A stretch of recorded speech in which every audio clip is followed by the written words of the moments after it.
Entreprise landaise qui a 103 ans. Ça les fait pas. Ça conserve. Attaché à un petit village qui s'appelle Montaut. Montaut dans le Coligny. C'est à côté. 80 éleveurs, tout en label rouge. Le canard label rouge, ça ne s'élève que dans les Landes et dans le Gers. Notre place est ici. Deuxième de la course sans palme. Il a perdu du temps à l'Armagnac. Il fait comme ça dans tous les stands. En 3 heures, j'ai fait 2 mètres. La définition du terroir. Quelque chose qui rassemble les gens autour d'un bon produit.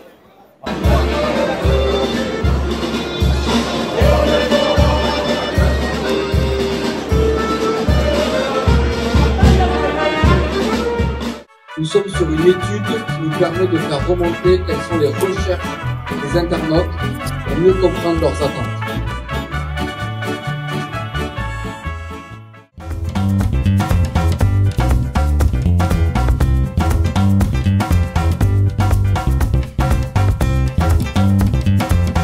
C'est une sacrée histoire, bientôt 100 ans. C'est ça, ouais. Une vieille dame, bientôt. C'est la source la plus profonde de France, 472 mètres.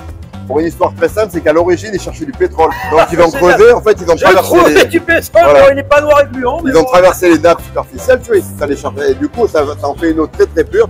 En fait, la caractéristique d'une eau minérale, c'est que tu la prends, tu la mets en bouteille directement. Tu n'as pas le droit de la toucher. Tu n'as pas le droit de dire, je rajoute ça, je rajoute. C'est vraiment tel que le produit. Donc quand tu as la chance d'avoir un produit aussi qualitatif. C'est une eau de tous les jours. Hein. Du réveil au coucher. Pas limité. Sans modération.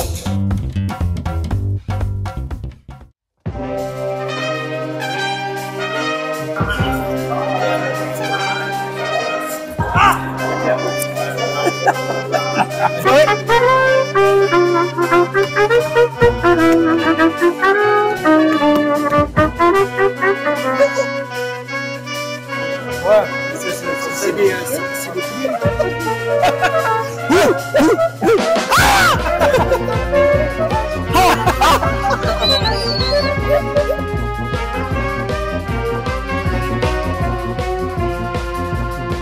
Les gars, restez pas derrière. Ah non, ça il faut le laisser dessus. Là, On appuie sur ta jambe gauche. ouais. Oui. Et bien voilà. C'est extraordinaire. Et puis on finit un coup de rapière dans mon luc. Parce que mon luc, c'est pas du poulet.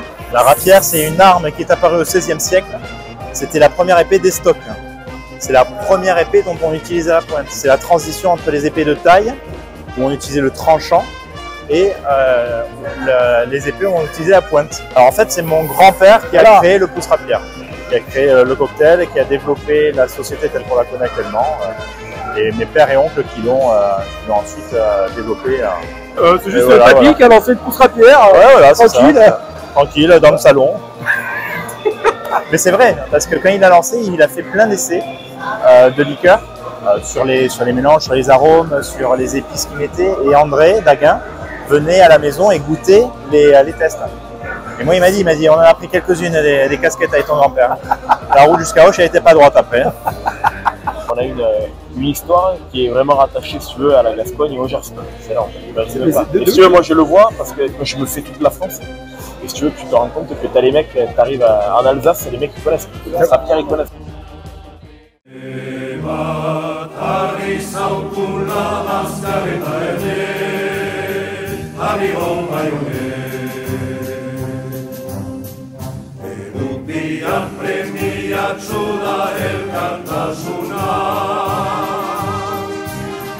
Kontratoen errespetua eta lagunena, horrela baitugun lotzen garaitena. Dena xuri urdinez beztitzen da Baiona, bihotz guzietan sendida alaitasuna, guzietan nagusi da gure peña.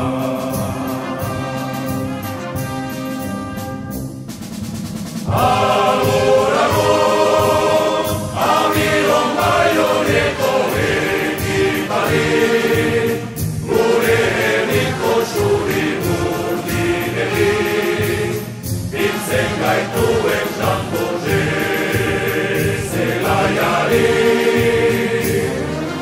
Txalo, txalo,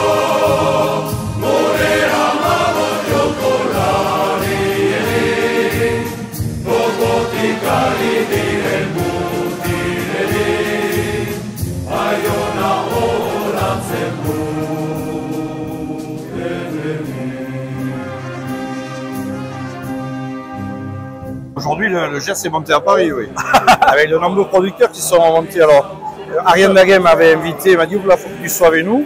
Et puis, dans la semaine, tous les producteurs, l'Ail Noir, les Fumées Occitanes, le Brasseur, tout le monde m'a invité. Donc, j'étais obligé d'arriver cet après-midi pour être là. Très sympa, puis voilà, de mêler à la fois le côté conférence, puis le côté convivial, quand même, dans le Gers. Et bien travaillé, et puis la banda avec mon ami Bernard Thor. Ah ben ouais, Bernard est là, je crois que les D'Artagnan bande, ah ouais. On a tous les ingrédients pour la soirée sur la réussite. Oui, André, oui, je l'ai connu à l'époque parce que c'était un fidèle des marchés de l'ail de Saint-Clar. Ouais. Je suis maire de Saint-Clar et on est la capitale de l'ail blanc. Il venait chaque année pour la fête de l'ail, il mettait le nez dans les marmites, qu'on préparait le tourin, qu'on préparait la cuisine. On est restés amis, voilà, et avec Ariane, cette amitié s'est transmise avec Ariane. Et voilà, bon, c'est pour ça que je suis très content de venir pour André, pour Ariane, pour le Gers, parce que ça représente la gastronomie dans le territoire, les producteurs. Voilà. En définition du terroir, David, pour toi, ce serait laquelle? Ah, dans le terroir, il y a à la fois le côté paysan, c'est important. Les traditions, évidemment la gastronomie, l'art de vivre. Et chez nous, l'art de vivre, c'est aussi les bandas. Ma permanence, c'est les Basses à Condo. Je suis au milieu du festival de bandas, c'est ça, et donc là je ne peux pas être mieux. 50 ans cette année. Hein. Oui, 50 ans. Et je pense qu'on va faire un sacré festival. On se retrouve là-bas alors, David. On se retrouvera là-bas, tu viens faire un petit tour dans ma permanence. Je crois qu'il y aura une petite soirée sympa aussi. Avec plaisir. Merci David. Ciao. Ciao.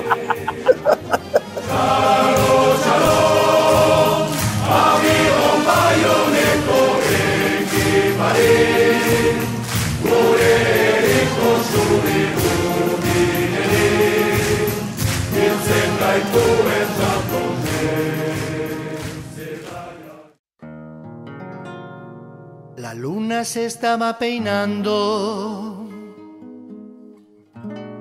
en los espejos del río. Je travaille chez Nataïs. Donc Nataïs, c'est quoi? Donc filière de popcorn. Ouais.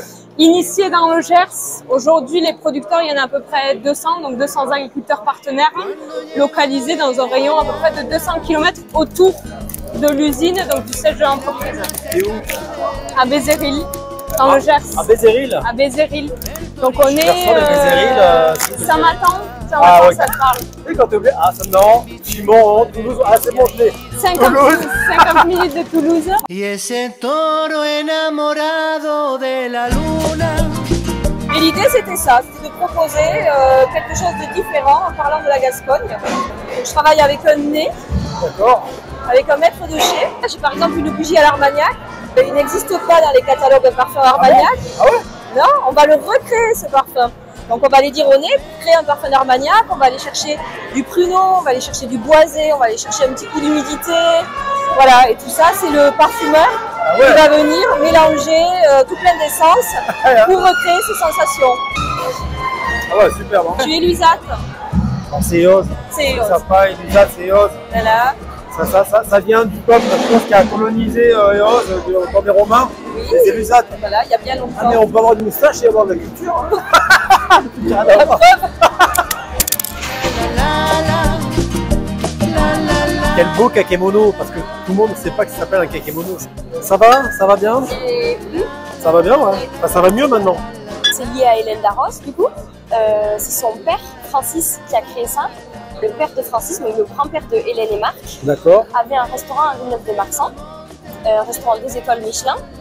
Et il avait pour habitude d'aller chercher son gibier, ses volailles et ses armagnacs dans les fermes aux alentours. On est négociant éleveur. Négociant éleveur, d'accord, ouais. On achète de la blanche, de l'armagnac, après on fait vieillir dans nos barriques. Ouais. Il faut savoir que ces armagnacs-là, c'est des brutes de fût, il n'y a pas ni de sucre, ni de caramel, ni de tanin.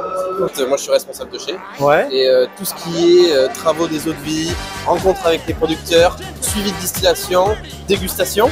Responsable de chez, mais de chez qui? Oh la blague de Taron. Ok, d'accord.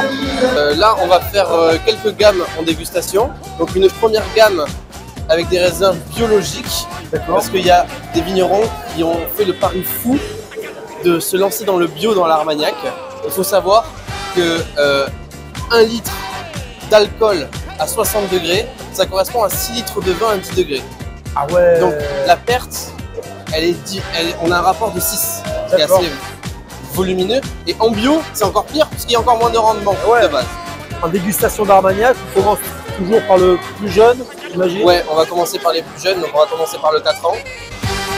47,5. Ah, c'est ça, je tire. Ah oui, nous on travaille qu'avec des gros alcools. On n'est pas, c'est pas du vin ici. On est surpris de m'attendre à moins de degrés, quoi. Ben, on n'est pas là pour être là. Exactement, on n'est pas là pour casser du maïs. J'ai une bonbonne, elle contient du 12 ans en assemblage. Et sur 2 profils différents. On passe 30 ans. Ça c'est important. On va aller sur un 2008, 100% folle blanche. On m'avait dit que vous aimiez bien la folle blanche. On est sur quelque chose de très élégant, très floral, des fleurs assez puissantes pour le coup. Là on est sur des brutes de fût, donc il n'y a toujours pas d'additif à l'intérieur, pas de sucre, pas de tanin, pas de caramel, pas de réduction. Pas de réduction, même si on se connaît. C'est un petit gris quand même. Blague d'arrombis. Alors que sur le choix, ce serait le son. Majorité Baco avec un peu d'uni blanc. Le but c'est d'aller chercher des souvenirs dont vous ne vous souvenez pas. C'est ça les malheureux. Mais qui existent. Il va se passer quelque chose de différent. Damien, merci, grâce à toi j'ai voyagé dans les années et je vais aller faire une petite sieste. Merci à vous. Allez, chat. Allez, chat.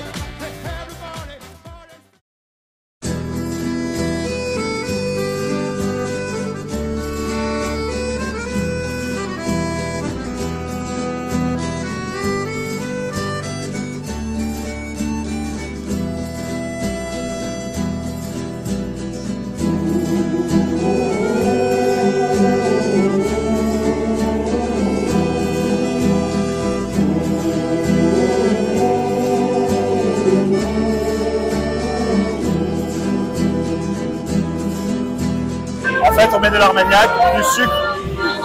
Tu commences à faire chauffer ton armagnac, après tu rajoutes du sucre. Normalement, dans une recette traditionnelle, on rajoute des agrumes. Ouais, j'allais dire, ouais, mais ça, tu le mets à la fin.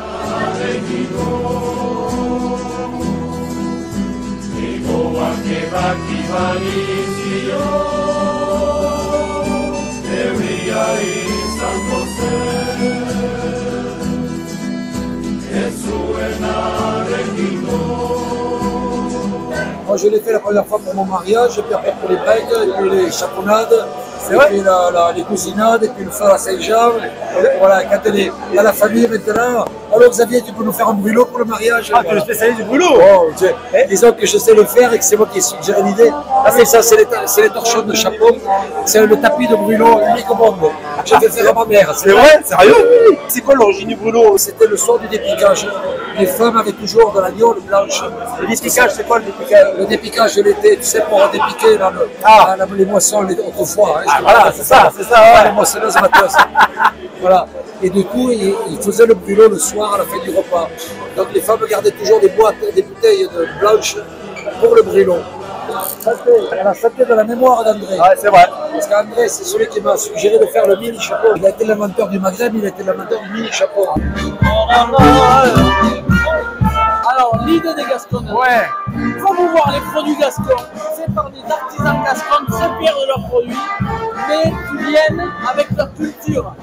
La culture gasconne, comme mon père la concevait, comme moi je la conçois, comme tous les Gascons se tiennent de la conçoit, c'est bien vivre, bien boire, bien manger, prendre du plaisir à la vie et faire des produits extraordinaires.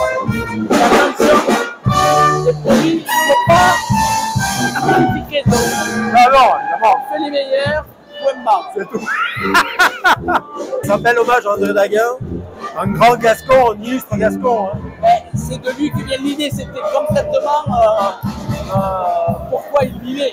Et toute sa vie à l'hôtel de France, ou à l'Uni, ou au rugby, ou en Gascogne, en train de boire l'armagnac, c'est ce qu'il a toujours fait. Et en cuisine, il était sérieux, mais il se prenait pas en sérieux aussi, c'était un bon vivant, il aimait déconner.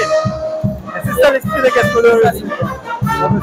C'est un bel événement, et c'est la première d'une grande série d'émissions. Je pense que oui, parce que vu le succès, on ne peut pas finir comme ça, on va falloir faire une autre. Les Gasconneries, pour enlever la guerre, on est tous à Paris. gasconneries, les gasconneries, les gasconneries. Pour rendre la guerre, on est tous en avis. Allez! C'est du chaud. On va faire, on va la jouer.